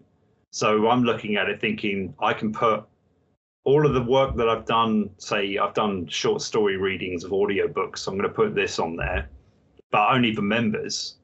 And then it's like just a good place to have all your books, any merch you want, I mean, it's essentially your books as well, but also a place for your potential members to be on and have access to all this stuff, because it's a member only thing. Whereas what I found with Patreon is like, it's not very good for you as the creator, because you can't really do that much. All you can do is upload a post that just gets lost in a feed. But with this, you can actually designate little places. So it's quite good so far. I'm waiting to see what the con is, because it's like free website, free place to like sell your stuff. Like I'm thinking like there's got to be something here. But so far, it seems to be legit. And I'm guessing that obviously they take a little bit of a percentage on any sales you get, but they're minimal, and those are for digital products. If you're selling organic stuff, I think that's all for you. And I guess if you get a lot of traffic, maybe they make money on ads on your site. But I don't know. I'm not sure with that at the minute. Okay. Yeah, Fourth Wall, it seems to be good so far. I'm going to build one up on there and, mention it before putting out this next book, just to see if I can get a bit more interest. And you can get donations on it as well. So you've got you can sell your books, have a membership thing like on Patreon, get donations that go straight to your PayPal, I think. Or I think you might need a Stripe account, which is similar to Payoneer, things like that. Those are just these things where you have to keep setting it up. If you use Patreon, you need a Payoneer, depending on where you are in the world. And little things like that. But so far, I mean, it seems I've been hoping to find a site like this for ages, because I keep wanting to make a site, but having had the Wix experience as well, like I don't want to pay 15, 20 quid a month just to have a website and have to pay for the domain. And I mean, it's fine if you're you know, a small business or sole trader who's already making decent money, where you can just write that off as, you know, expenses or whatever. But when it's like expense like that, yeah, if you're earning the money to pay for it, it doesn't really matter. But for the likes of me and you, self-published authors, we're still struggling to bloody earn anything from our books anyway. Yeah. We don't really want to pay everything else as minimal as possible, really, if not totally free. Yeah. Which is something I'm looking to maybe do a video series on, or potentially a course, as many an author seems to go down. It's like you either do a course or write a book about writing. But yeah, I do think there are ways of doing the whole self-publishing thing completely free if you want to. Be a pain in the ass, but there are technically ways of doing it, like from, you know, beginning to end, nothing, except for having an internet connection, obviously. It can be done. It can be done. Yeah. So I think there might be people intrigued to know more about that, which is why I'm kind of bringing up this, like, where you're getting reviews and things like that. Because, so would you say overall, I'm going to ask about the traditional thing, but so overall, would you say that putting your books on perma-free was the golden ticket to getting all the reviews? But no, sorry, these are not. They weren't in order. I would say out of those three things, I would say at the bottom, number 3 is YouTube. Number 2 is perma-free on Amazon, and right at the top, number 1 is email. That's the cream of the crop. That's the cream of the crop. That is, it really is. I'm yet to see serious results from it, but I can see why it's the best one. The list belongs to you. You don't have to answer to anyone, and generally speaking, people open their emails, don't they? If you get an email, you're going to open it. But if you're on Twitter or something and you see a tweet, you might just ignore it. But people open their emails, and it's just I would put it above a website personally. I would actually focus on my email list. As I say, I'm not even bothering with a website for the time being. I'm just focusing on this newsletter. It's fortnightly. I treat it like a mini magazine. I put a lot of effort into it, and it's my number one thing. Because I've subscribed to it recently, but now that I think of it, I can't remember how I did that. Did you ever? I think you might have something about it on. I might have been having a sneak peek at one of your books, and I saw it because I think you can just click the link. I think where I saw my book might have been and on my videos, my YouTube videos. Yeah, it might have been there. Yeah, it might have been a link in the vid description, something like that. But yeah, send me that link in particular, and I'll put it in the video description here if anyone wants to. Subscribe to James. I've signed to it, so I'm looking forward to this newsletter. Okay. And if you want, I can flog it on a stream, give it a read, or something like that. Stream on there. Actually, I can turn this into a newsletter. I can. I can write. If you want to do anything with the video once it's done, let me know. But yeah, you're free to do it, do whatever you want. So that would be good. And yeah, I suppose we can close it pretty soon. I mean, I suppose I'm intrigued. What's the reasons why you haven't gone down the traditional route, if there are any? You know. Well, it gets a bit political. Fair. I mean, I don't bother because I've submitted manuscripts to publishing companies back in the early days. This was when I didn't really know much, and it's quite time consuming. You have to fill out these forms. You have to like format the manuscript to their liking and stuff. Yeah, the double space Times New Roman. 12 point. Yeah, time. Yeah, it has to be like just wide margins, I double never got spaced, that and all. either, to be honest. It's like, just fucking read it. Like, why are you making me dance through hoops just to send you a fucking manuscript? It's ridiculous. It's like, why? It's like, I mean, I get the double space because that's for the editor potentially to like make notes in between lines. Yeah, fine. I'm all right with doing, because that's quick. You can just open it up on Word, you know, highlight, bang, done. But when they're asking for all this other stuff, oh, it's got to be in this font, got to be in like, and all that. It's like, why? It's like, I don't understand why I have to do all of this stuff. Just read it. If you don't want it, Or maybe tell me. people submit manuscripts in big, bold, blocky fonts or something. Well, And they yeah, have to try and it's the case. Yeah. Trying to stand out, they send it in like 8 fonts. But maybe. But yeah, I've spent a lot of time doing all that bollocks, and I don't even get a reply. I've submitted manuscripts. They don't even. They're so overloaded with like submissions. They don't even reply after these companies. I think so. It's that one I spoke of earlier with Something Borrowed, Something Blue, from a book I put out about 6 years ago. I think I got an email 6 months ago rejecting it, and I was like, when did I send this? Like, I don't even. It put me in a weird place. I was like, I don't even remember this magazine, or whatever it was. So I was just like, wow, crazy. Why bother at that point? Like, did you not look at the year? Maybe they didn't realize or something, because I just thought that's crazy. But yeah, I mean, I used to use there was a site, I think it was, that just had a list of different ongoing online magazines, or if you want to go for the competitions, normally you have to cough up money as well, which is fine, but I'd still feel like it's a bit much, you know, because if you entered like 5 competitions, that could be 50 quid out of your pocket for what? You know, it's like, yeah, if you win the competition, great, but the likelihood of that is pretty minimal.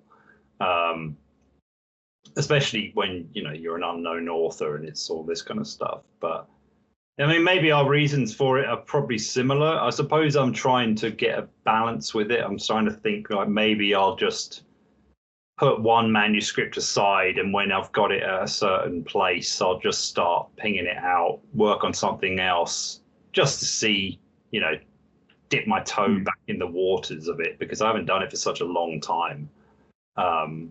And I wonder, and I am taking a bit of a note about the people I notice who are doing all right, or seem to be, and they've got agents, or they're getting published by certain folk. But I would be cautious of any would-be author out there, mainly because a lot of publishers nowadays are, you know, your average Joes like you or I, just doing it on Amazon, and that's it. That's where they're publishing. That's not a publisher. That's I mean, it kind of is. I mean, technically it is. So I'm not going to poo-pah it too much. It's fine. And I'm sure people doing that are taking it seriously and whatnot.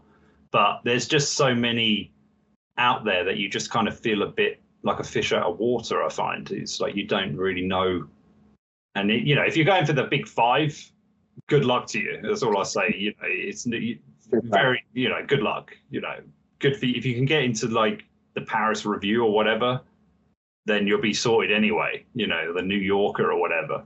But yeah, in all likelihood, that won't happen. A lot of independent ones go under. Horror either. If you write horror, the big 5 wouldn't publish that anyway. They don't publish horror.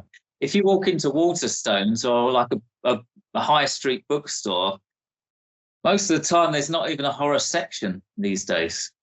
Horror is something like, it's like a 1980s thing, like Stephen, 1980s, like Misery and Pet Sematary. Yeah. Back in those days, you could buy horror paperbacks in a high street store, but most bookstores don't find that in like fiction as well. Like if I go to the fiction section and I look at like the tables of books they've got out there, I'm still seeing Burroughs and, you know, Ballard. Burroughs. Yeah. I'm like, these books came out like fucking 30, 40 years ago. Like, where's the new stuff? And it's like, that's the front, but it's all like, I don't know, just this modern literature. I just think, yeah, it's got a lot to answer for personally, but it's you know, you don't see many challenging books, I suppose. But I don't really know. I mean, I can't speak with too much authority because I don't really pay much attention to it these days. But yeah, I'm always a bit cautious of like new books out there because it's like they just have something that really stinks of like very combed through, very catered for. I mean, when you've got things like sensitivity readers looking over your stuff, I mean, good luck looking at one of my books then, because I mean, every other fucking page would get, you know, turned around, and you just think that's what. Yeah. It's like that's not what literature is about to me, at least. On personal, and from apparently throughout history, I'm not alone in that. So it's like I just find it bizarre that that's the catered for market. But then maybe it's because it's only middle-aged women who are buying books. I don't know. I mean, they're obviously targeting it toward a certain audience, and they're trying to give that audience what they want. And at the end of the day, it is a business, so it's just moving with the market. But business. I mean, if you want to sell books, publish a romance novel, a vampire novel, or maybe a fantasy novel. I think they're the big three that sell the most. Combination of all in a series. Yeah, that's what you want. Genre. Yeah. That'd be a book. Yeah. But yeah, I suppose I do look at like there are some out there that are putting them out, and I just think, would it be better to just know that even if it is a small publisher, they're going to print, say, 1,000 copies of your book? I think that would be an achievement in of itself, I would say, and potentially their marketing avenues, even if they are small, that just might open up the gates a little bit more. So I kind of think it's a balance of both, where we're all kind of made to be entrepreneurs in some sense because we have YouTube channels or email lists or whatever. So essentially we are doing the business of it. And you'll probably still have to do that even if you are traditionally published. I mean, it's not exactly like that is the winning lottery ticket anyway. Most of the time that just means about as much as putting it on Amazon and just hitting upload, you know, without a crowd, you know. I mean, who are you selling to basically? So it is about trying to accumulate some sort of audience, however you go about doing that. I think it's about credibility as well. You know, some people want to say that I'm traditionally published, but I don't think you actually get that much more for it. If your book was published by like a small press publisher, I don't think you'd even earn that much money, really. And you wouldn't sell millions of books either. If you can break or crack this self-publishing game and do it properly, you can sell more books and earn more money through self-publishing than like for a small press. Obviously, the big five are different. The big five, if you get in with them, you're kind of made. You're in a different world, basically. But they would still come and knock in if you did become, you know, if one of your books became like a cult underground thing, but it suddenly rose up. I mean, I think that happened with Ligotti's book, actually. You know, that was printed originally. Yeah. Hippocampus Press, I think it might have been. It's I could look, but I think it's Hippocampus. And obviously that was like the main publisher of it. But then when it became a massive thing because of True Detective and people talking about it online and all this kind of stuff, Penguin, you know, re-released it, republished it. So it is possible. But obviously, Ligotti is a kind of, I suppose, a traditionally published short story writer who kind of created an underground cult surrounding his work because of, and I think his personality lends itself to that as well because he seems to be highly reclusive, anhedonic, you know, and all that kind of stuff. So it's like, yeah, it fits with what he, the mystique surrounding his persona, I suppose. Maybe it's a big marketing ploy. Maybe he's just you never know. Purpose. That's the thing. I mean, now maybe that could be the more marketable thing these days. The more mystery surrounding like who has come up with whatever novel, the more people are going to think about it. It's like you create a kind of Banksy of yourself, really, which is too late for me.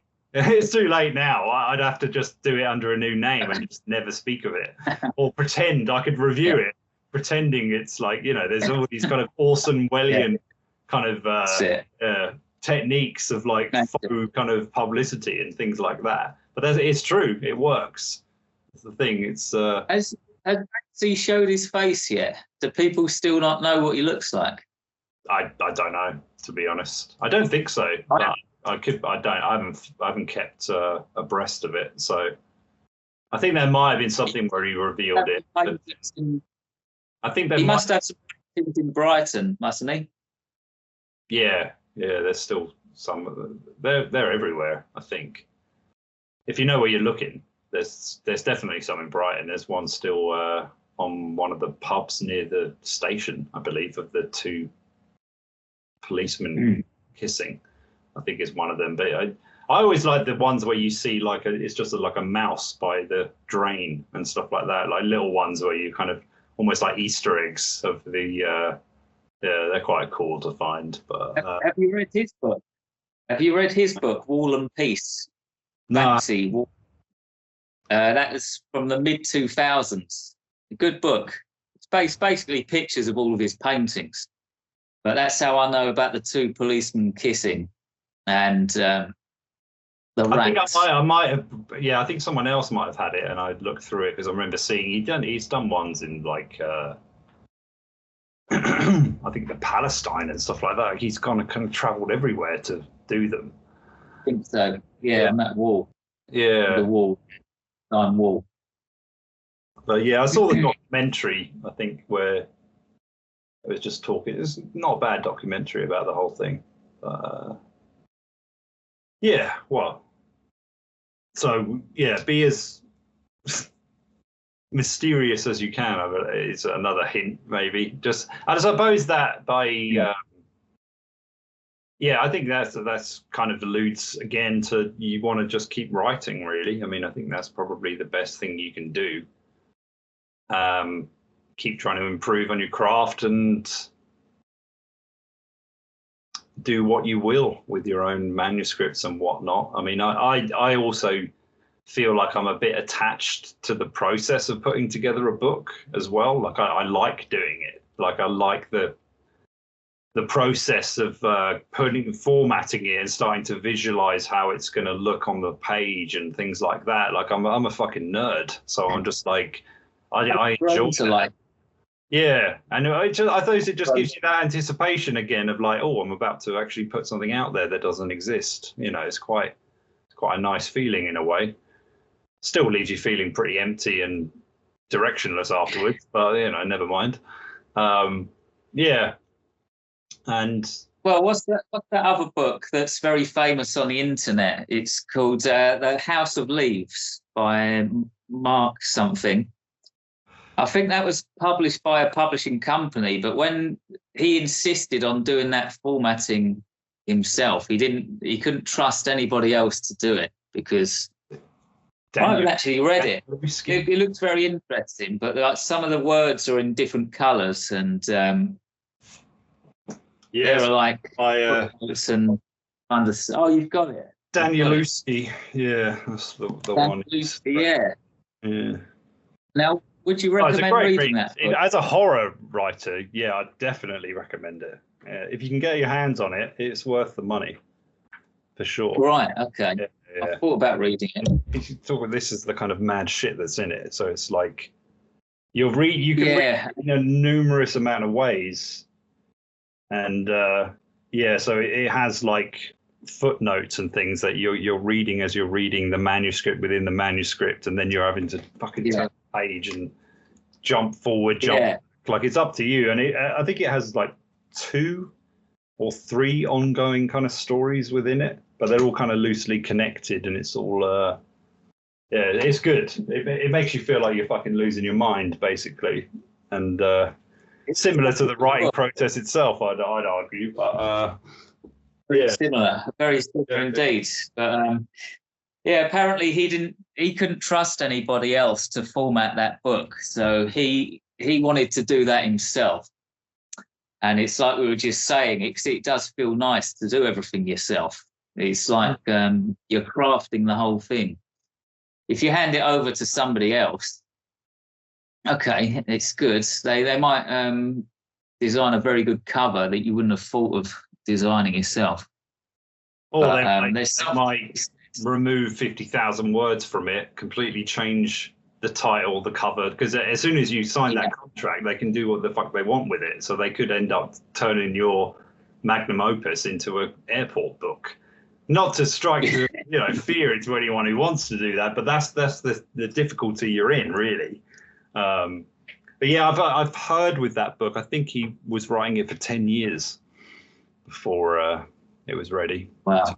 10 years. Dedication. Yeah, I wonder whether he had a readership already, because he must have published other books before that. Surely he didn't just spend 10 years on a book number 1, and then release it, and it was like a big sensation. I don't know. Maybe. Yeah, he might have built. I know The Martian. Have you heard of this? The Matt Damon film. Andy Weir. That author, he was releasing like the old school version, where he was releasing a chapter every month to his readers on his website. So I remember. It's very akin to like Dickens when he was writing for a newspaper, and he had to come up with the next chapter within the next few weeks and things like that. So that's quite that could be an interesting experiment, especially like maybe with your email list. That could be something you could potentially play with if you had a project in mind. Newsletter. It would keep you fucking writing as well. So you have to put pressure on yourself to get it done. Yeah. But yeah, it's been a good chat, James. Enjoyed it. I mean, hopefully anyone out there looking into getting into authoring and all that kind of stuff can find some. Just say no. Tips. Just walk away while you still can. I'd say just don't. Hold your sanity. Yeah, just write. Just do what Salinger did and just write your piece, stick it in a drawer, and go to the next one. If the problem is good, they're publishing. You spend so much time writing your book. Yeah, like you get to a point where you can't walk away because you've invested so much time and effort and money. You think, if I walk away now, it's all a complete waste of time. I've got to make it work. That's kind of I feel exactly that way. I've got to, because I've basically dug my own grave. Essentially, I've dug my own hole.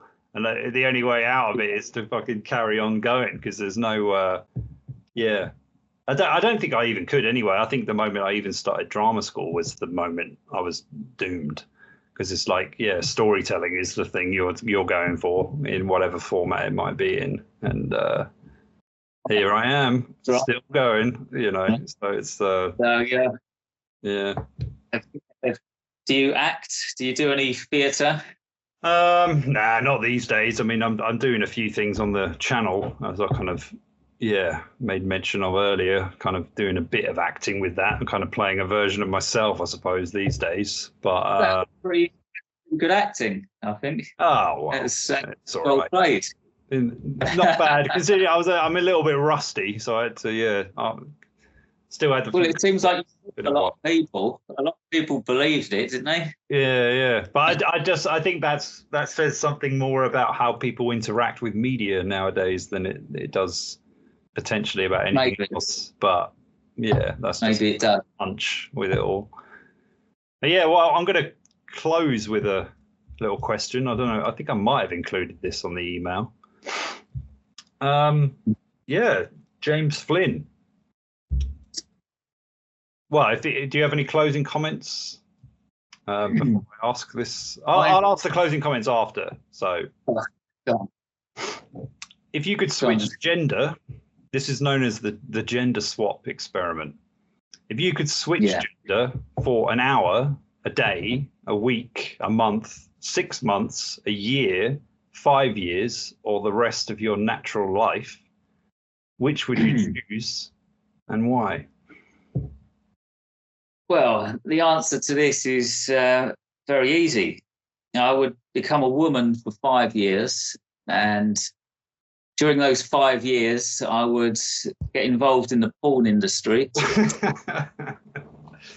earn shitloads of money doing gangbangs, and then after 5 years, I'd be a man again, but I'd have millions of pounds in the bank. That's how I'd play it, I think. What if everyone knew that you were the? Because the only issue with this question is, I think you assume a sort of anonymity. So let's say everyone still knows that you were Jamie. So it'd be me in a woman's body. Yeah, but when you come back, everyone still knows that you were that woman. So it's almost like you had a sex change operation, became a woman, and the only thing you want to do is be a porn star. And then after that 5 years, you come back, but everyone still knows you as the porn star. Kind of. Well, I could live with that. You know, if I had money in the bank after the 5 years, it's quite a competitive market, I would say these days. Lucrative market. Competitive. Yeah. I'd say it's very competitive. Oh, competitive. Yeah, sure it is. Yeah. Well, everything is. Oh, yeah. Everything is. Yeah, so what's the difference? Fair enough. Why? Any reason 5 years? Seems like I think 5 years. That's a lot of dick. It's a lot of dick. It's a lot of dick. Seems like a good time period to kind of build a career in the industry, make a name for yourself, and save up a bit of money. 5 years, like a 5-year plan. People have 5-year plans, don't they? So I think 5 years would do the trick there. I think that's what I'd do.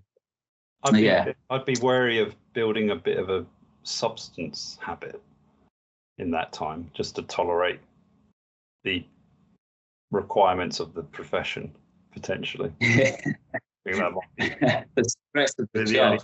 Yeah. Might be a lot. Right, yeah, well, thanks for the answer. Thanks for the interview. And if you do have any closing comment or you want to mention any...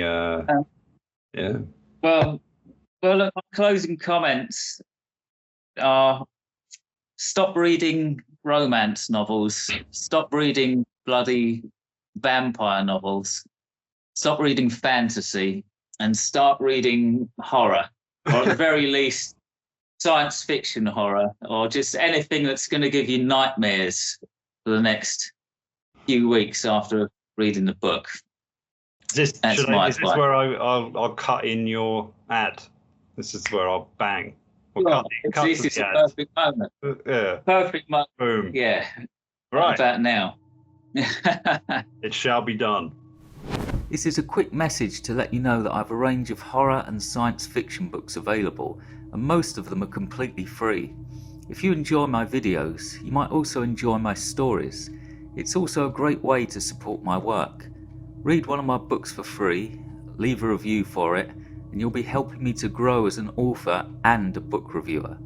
And if you want exclusive updates about my upcoming publications, consider joining my mailing list. You'll also receive a free audiobook for doing so.